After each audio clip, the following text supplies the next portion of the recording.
നമ്മുടെ മുന്നിൽ ഒരാൾ ഇങ്ങനെ ഇലക്ട്രിക് ഷോക്ക് അടിച്ച് നിൽക്കുകയാണെന്നുണ്ടെങ്കിൽ നമ്മൾ ഒരിക്കലും അവരെ ഡയറക്റ്റ് ആയിട്ട് തുടരുത്. തൊട്ട് കഴിഞ്ഞാൽ നമുക്ക് ഷോക്ക് അടിക്കും, നമ്മളും മരണപ്പെടാനുള്ള സാധ്യതയുണ്ട്. അപ്പോൾ നമ്മൾ ചെയ്യേണ്ട ഒരു കാര്യം എന്ന് പറയുന്നത് ആദ്യം തന്നെ സ്വിച്ച് ഓഫ് ആക്കാൻ പറ്റുന്ന എന്തെങ്കിലും സാഹചര്യം ഉണ്ടോ നോക്കുക.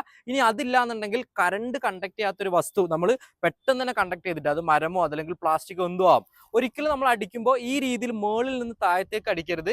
കാരണം അത് വിട്ടുപോരില്ല. അപ്പോൾ ചെയ്യേണ്ടത് എന്താണ്, നേരെ തിരിച്ച് താഴെ നിന്ന് നമ്മൾ എന്ത് ചെയ്യുക, ഈ രീതിയിൽ അടിക്കുക. ഇങ്ങനെ മാറ്റി കഴിഞ്ഞാൽ അവരെന്ത് ചെയ്യും, ഇതിൽ നിന്ന് രക്ഷപ്പെടും. ഇങ്ങനെ ബോധം പോയി കഴിഞ്ഞാൽ ആദ്യം തന്നെ നമ്മൾ എന്ത് ചെയ്യുക, ഇവിടെ പൾസ് ചെക്ക് ചെയ്യുക, കരോട്ടിഡ് പൾസ് എന്ന് പറയും. അതേ സമയത്ത് തന്നെ നമ്മൾ എന്ത് ചെയ്യുക, റെസ്പിറേഷൻ നോക്കണം. ഇത് രണ്ടും ഈ പേഷ്യന്റിനില്ല, ഉടനടി CPR സ്റ്റാർട്ട് ചെയ്യണം. നമുക്കറിയാം, നമ്മുടെ ഈ ഒരു ഭാഗത്തായിട്ട് പുക്കിൾ കഴിഞ്ഞ് മുകളോട്ട് നീങ്ങി ഇവിടെ ഈ ഭാഗത്തായിട്ട് നമ്മുടെ കൈ ഇങ്ങനെ എന്ത് ചെയ്യുക, ലോക്ക് ചെയ്യുക. മേളിൽ പവറുള്ള ഹാൻഡ് വെച്ചതിന് ശേഷം കൃത്യം ഇങ്ങനെ ഒരു 90 ഡിഗ്രി, ഇതിങ്ങനെ നമ്മുടെ കൈ സ്ട്രെയിറ്റ് ആയിട്ട് 90 ഡിഗ്രി മെയിൻറ്റെയിൻ ചെയ്ത് 30 പ്രാവശ്യം 1 2 3 4 5 അങ്ങനെ ഒരു 6 സെന്റിമീറ്റർ വരെ താഴത്തേക്കാക്കി നമ്മൾ ഇത് ചെയ്യുക.